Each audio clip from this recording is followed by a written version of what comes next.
So I am Dr. Vandeventer, and my partner in crime is Dr. Pondra. This is how you're supposed to do it, right? That's what they show me on TV. And then once your name, you have to wait. And we are here to present our research on agency theory. Specifically, we looked at the effect of the independent board on CEO pay for performance sensitivity. I have to say that slow because I always want to forget the word sensitivity at the end of that. We presented our research at the Southwest Financial Association conference earlier in March of 2022, so that would have been spring semester, last academic year. And I am happy to announce that we were told that we won Best Paper. That was a lot of fun. A few things that I wanted to talk about are the purpose of the study, our literature review, and ultimately the gap in our literature. The purpose of our study was to take a look at or investigate the effect of board independence mandate on pay for performance sensitivity. That's going to take a minute to unpack a little bit. The board independence mandate relates to the 1999-2000 accounting scandals. Remember that way back when? From that, companies like Enron and several others went out of business, and it wasn't discovered, and when it should have been discovered by the accounting firms, namely Arthur Andersen, which has long since been out of business. Anyway, I want to focus a little bit, or talk a little bit about what makes the structure of the company and how that ties into board independence mandate. So most of you may be aware, but for those of you who are not, the structure of the company is basically the shareholders who invest money, and they elect a board of directors, several people, who oversee management, typically the CEO and the rest of the management team. They specifically hire the CEO, monitor the CEO's performance, and determine what the pay should be. And it was determined around 2002 that we needed to structure the boards so that they were a majority of independent board members. And this means outside board members. So that means we need to discuss really briefly what independent versus dependent board member is. A dependent board member is an insider, someone who is currently working for the corporation or has worked for the corporation in the recent past and is hired or is elected to the board. So they would be an inside board member. They would have an inside knowledge of the firm, and they would probably have a more close relationship with the CEO. Versus the outside director, who is somebody who has not previously worked for the firm and probably has little to no knowledge of how the firm operates. And they would most likely not have a very close relationship with the CEO. And that comes into board independence. It was decided as a result of agency theory. Well, I'm getting a little bit ahead of myself. We'll save the agency theory for a moment. We'll talk a little bit about the literature review.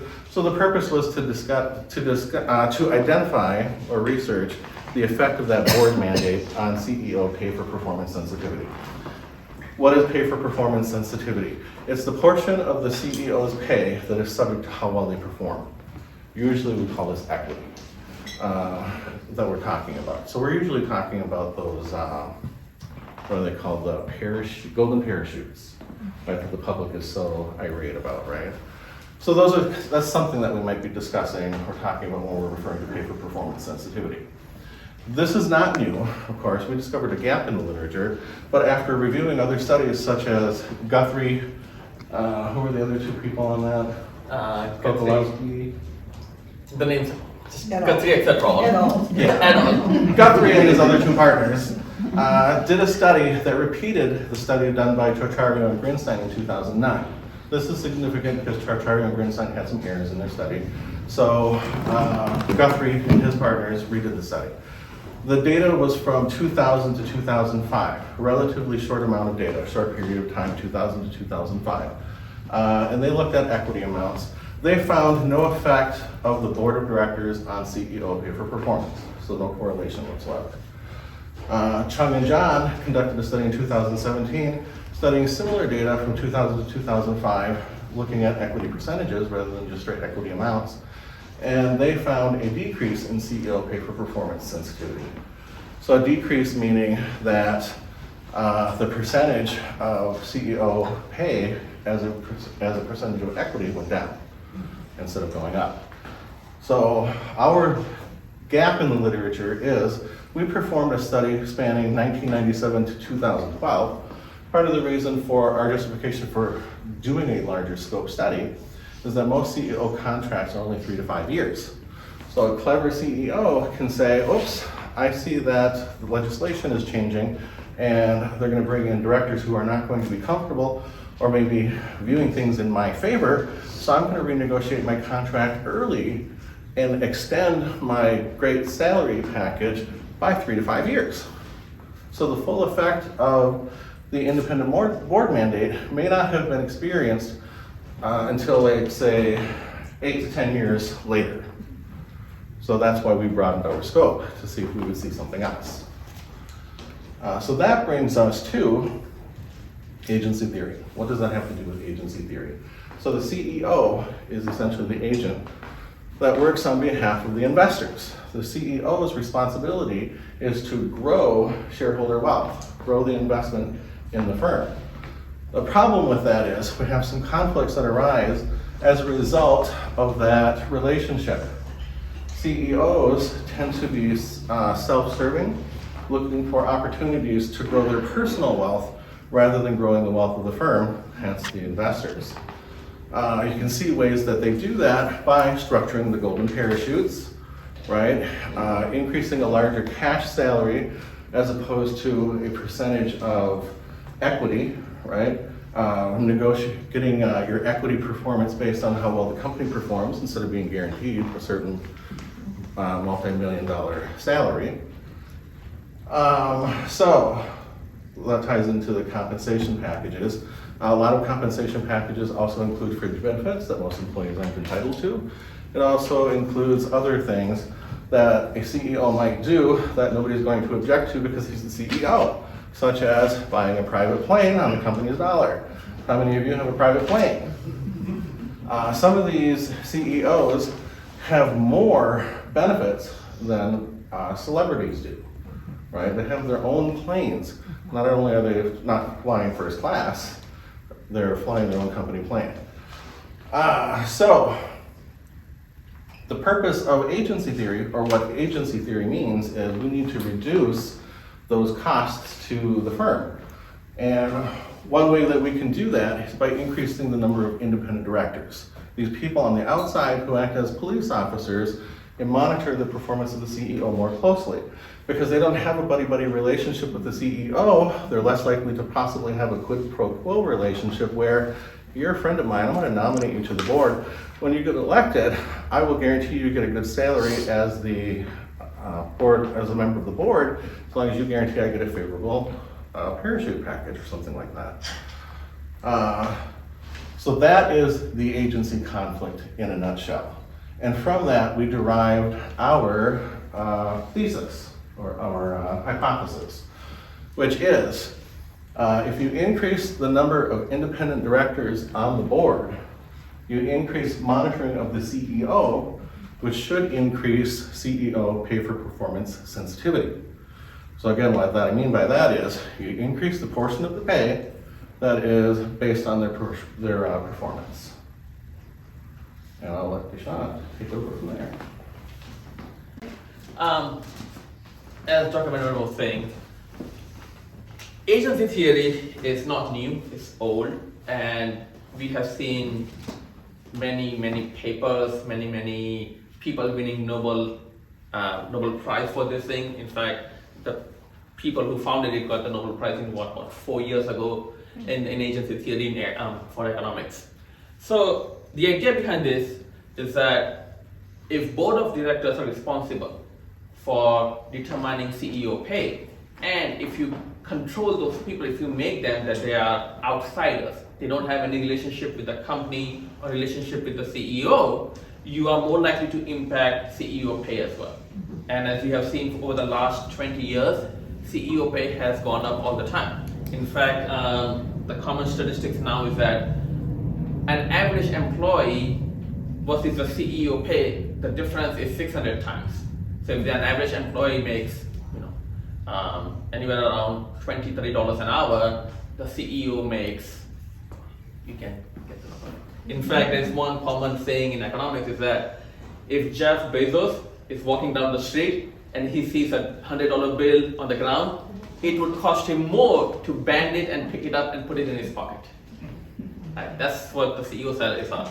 So the definition is that, you know what, some might argue that CEO pay is too much, and in a way it is, but at the same time, they are doing so much stuff for their investors that we don't mind getting them paid as long as they work consistent with the shareholder interest.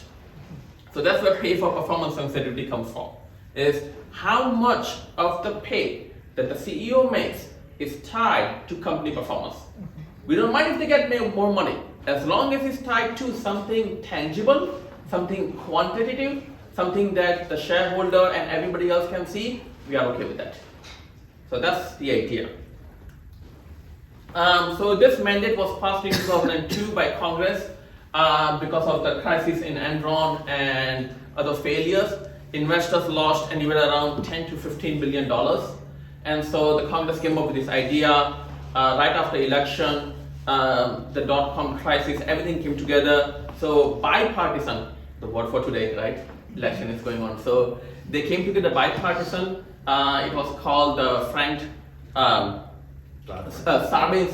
Sarbanes-Oxley Act, and then the Dodd-Frank Act. Again, we're both by Republican and Democratic senators combined. So this was the act was passed around 2002. SEC, the government organization that looks at stock market, that monitors the stock market, also came around and they passed this mandate that board of directors must be independent. Majority of them has to be independent, right? You can have some people who are friends with CEO, but majority of them has to be independent. And the idea being that, again, they're not buddy-buddy with each other, and so they will be more responsible and act fiduciary. Okay. And we can see that over time, if you look at the chart, prior to the mandate, prior to 2000, the line was here, about 40% of the companies that had inside board only had 40% outside directors. So in a 10-member company, you had 4 people who were outsiders, 6 people were friends of CEOs. And in the other case, other companies who were good, who were managed properly, they had, where out of 10, you had 70%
apples to apple, right? Otherwise, you're comparing a small bank like First Federal Savings Bank versus Chase Bank. Again, they're huge different corporation. Even though they are both bank, you can't compare them. Right? Kroger is big, I would say, but companies like Costco, for example, and Kroger can't be compared together because they both sell retail items and they're both supermarket, but they sell different things. Kroger sells more food stuff, grocery. Costco sells more everything in it. Right? So it's not easy to compare. So we call it propensity score matching, where we find two companies that are similar and we find them based on what is their sales, how big they are. I think President did a good job last week when she compared our Spalding University with other colleges, but locally. That we can't compare ourselves to UFL. Even though we are close together, we can't compare them to UFL because UFL is different. Right? So we are trying to find two companies, colleges, or in this case, in President's case, the colleges, in my case, companies that are closely together in terms of how much they make money, how big the corporation was, and how much sales they had. So like in our case, we compare with how many students one of our colleges have with another college, what kind of programs we do, whether it's non-profit or not, something similar. So that's the method here. Again, the reason we did that is because if we look at the overall data, our sample from, and I'm sorry, it's too big. Yes, we invite you to all come up and take a look. And my clicker doesn't work, sorry. It does point the wall for some reason, but doesn't on the screen, so I don't know why it doesn't work. But the key part is that our sample firm had 244 companies that had to change because of government regulation, and the 861, for them it didn't matter because they were already complying with the mandate. They already had rules and regulation in it, so they didn't care. Okay. So because these two companies are different, we can look at from T statistics. Again, remember from your stats class, basic stats class, you did T stat. Like some of you, for younger students, you should know this, right? Sorry, Ethan. I get to pick on Ethan because he was my student. So we did this propensity score matching, where we try to find companies that are similar to each other, and you can tell them by the T stats that they're not significantly different, which is a good thing for us. Along with the mandate, Congress did a bunch of things at the same time, right? In 2001, they passed the SOX Act, as we like to call them. 2002, the mandate was passed. And then in 2006, they made more changes to determine how CEO is getting paid, all right? So now they're saying, okay, if the CEO is getting paid $10 million, but if he's getting paid bonuses, then you have to determine whether bonuses was 1 year or 3 year bonuses, and then you have to make decision which column it would fall into. And so this all law makes it more complicated. So in order to get around this issue, we did further testing. So that's what this result is. So there are 4 equations. The key part is this one number here. This 0.123, and the star means it's significant, which is what we hope to find. All right. This particular number tells you that every $1,000 increase in company's value over a year means the CEO is getting paid 12 cents more, or 12 cents more in pay for performance sensitivity. So in other words, if the company value goes up by, let's say, $1 million, the CEO is getting paid $120 more in equity. Okay. Now, 120 doesn't sound too much, but most companies don't change by $1 million. Most companies change by $10-15 million, and you can see how it keeps going up and up. All right, but this is what happened. That's what we wanted to show to our audiences.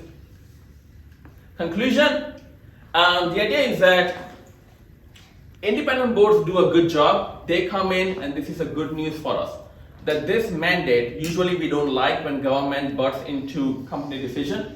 This is very common. There's always, I go to conferences all the time and I will see many professors who say, no, you can't do this. Government should not come into play. Right? We want small government. But sometimes it takes you in a good direction. So this is an example of that. That look, government mandate is a good thing because it made companies change and it made CEOs more responsible to shareholder, which is ultimately what we want. And the reason is that because of our 401ks and because of the way we benefit from a retirement account and everything, it affects all of us personally.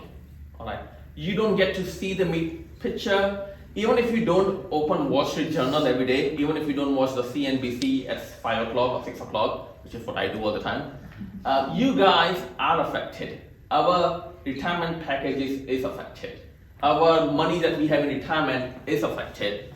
And therefore, we want to make sure that the people who work in this company, even if you don't like Apple and you don't buy any Apple product, what Tim Cook does, the CEO of Apple, is affecting to you as well in the long run. And so that's what we want to make sure, that Tim Cook is properly managed, he's getting properly paid, and is properly incentivized. Okay, that's what this is. All right. Now, future direction, what we can take it on. One of the things is that if you are familiar with math, you can see that there's only one star, which means it's weakly significant. Why? The question becomes, is it same across all companies?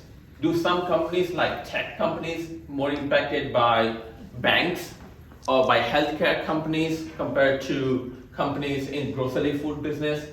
So this is an example. This is something that we want to look at in the future. And the other one is, if you change how much the CEO is getting paid based on company performance, do you also change the total compensation? So here's an example. Think about it this way. Let's say the company is getting paid $10 million, the salary of the CEO, which is pretty normal. $4 million is equity compensation or pay for performance, and $6 million is cash. If you increase that $4 million, to $6 million, which is what this study is showing, then what happens to the total compensation? Do you also go from 10 to 12 million, or do you keep the 10 million and reduce the cash compensation? So that's the next part of the story, right? And I'm happy to announce that our next part of the paper has been accepted to a conference, and we are going there in March.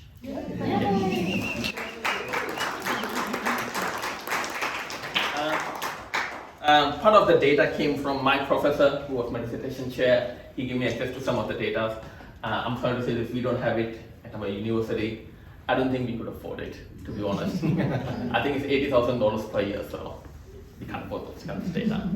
So, but I asked my dissertation chair, can I use your data? Can I use your name? He said, yes. So, thank him.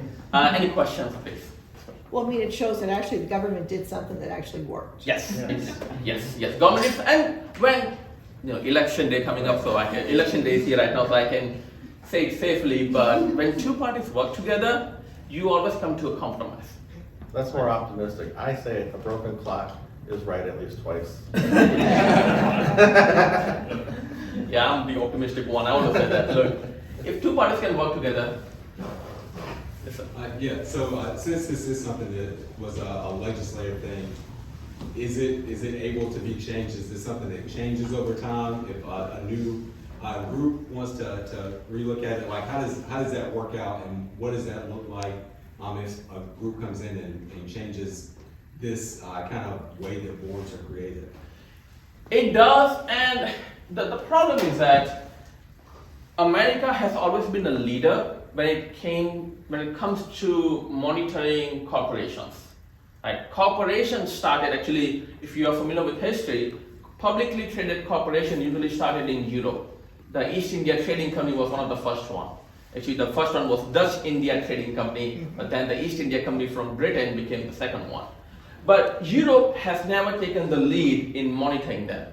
It was usually America since 1930s when FDR became the president, and has taken lead over maintaining it.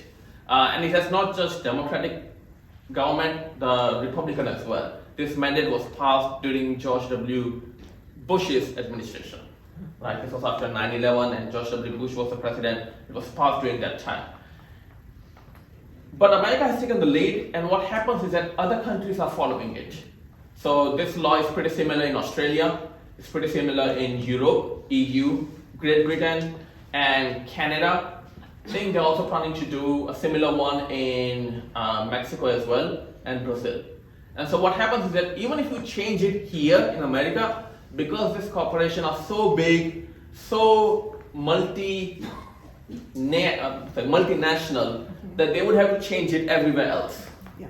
And so then it becomes very complicated for them. So CEOs are going to say, I don't care if they change it. If they're making it loose or a little bit less stricter, we don't care about it. We're not going to change it because it's just too much mess. There's too much cost involved changing and going through all these countries and getting approval that, hey, what we are doing is correct. So that's why even if the administration changes and they make it less stricter, the chances of them affecting this thing is going to be. And part of the reason our research is so important is, as I noted in our literature review, there's a lot of literature out there that says this actually doesn't work. And we're one of the first, if not the first, to say, well, actually didn't study it over a long enough period of time because of these reasons, it actually does work. So we need to keep going. Any other questions? Thanks, sir. Yes, ma'am. Did you factor in stock options as part of the pay, because that's not as tangible in terms of, when they actually cash it in? So the stock options, this is the reason we did take into account, but this is one of the problems happening in 2006, right in the middle of our data. The government came in and changed the rules and regulation of how you can report what is given to the CEO. So usually prior to 2006, companies can just write their own number. They could say, we are giving you 10 stock options and each one is worth $200, so it's $2,000 extra salary. But post this mandate, post 2006, they said, you can't do that anymore. You have to follow the rules and regulation. You have to go by whatever the market is saying. That if the price of the stock at that point is $2,000, then you didn't pay your CEO $2,000, you paid him $20,000. So it changed the rules and regulation. So I had to look at an alternative way to measure stock options, and this formula, or this variable does that for me. The change in total compensation, that does it for me. This is the way it works, and you have to make some basic assumption, which I looked at the literature and they said it's pretty common, we all have done it. So, and I looked at some practical applications as well, and they all agreed. This is a good way of doing it. So I hope that answers the question. The short answer was yes. Yes. Question. What happens with the companies when their CEO pay gets way out of whack? So I'm thinking of Roger Goodell in the NFL making $40 million a year, and then some of those teams are underperforming. I know that's a different kind of case because it's more of a cartel than a straight Fortune 500 company. But what happens if you're paying Tim Cook nearly $1 billion a year, and even though they're going gangbusters, whatever his company, but what happens if they have a bad quarter? How does your theory tie into the explanation of an outlier salary like that? So what happens is that, that's a very good question, Professor. What happens is that when something like that happens, that's what we expect the board of directors to come in and basically offer the stick now. No more carrots, now it's the stick. Right? If you don't do a good job, you're gonna get fired. And we have shown, or we have found, that if there are more independent directors, they are more likely and quickly to fire the person. They're not gonna wait for 2 or 3 bad quarters. They're gonna say, 1 bad quarter, you are out. 1 strike and you are gone. Right? That's what we expect to find. And in terms of the salary, that's what we expect. I don't know if any of you are following the news during COVID. Right during COVID, when COVID hit in March 2020, many of the companies had to stop production and cancel. Many of the companies' stock price went down. And the CEOs came out and said, oh, we are going to take a salary cut. We are not taking more salary. I promise you this, they didn't do it out of the goodness of their heart. I promise you this. They would have gotten a call from a board of directors. They said, okay, we have to make some changes. If you do it yourselves, it sounds good on the paper and we get good publicity. But if you're not doing it, then we will make it for you. So that's what happens. So the NCAA added independent directors and the president changed pretty fast. Huh? Interesting.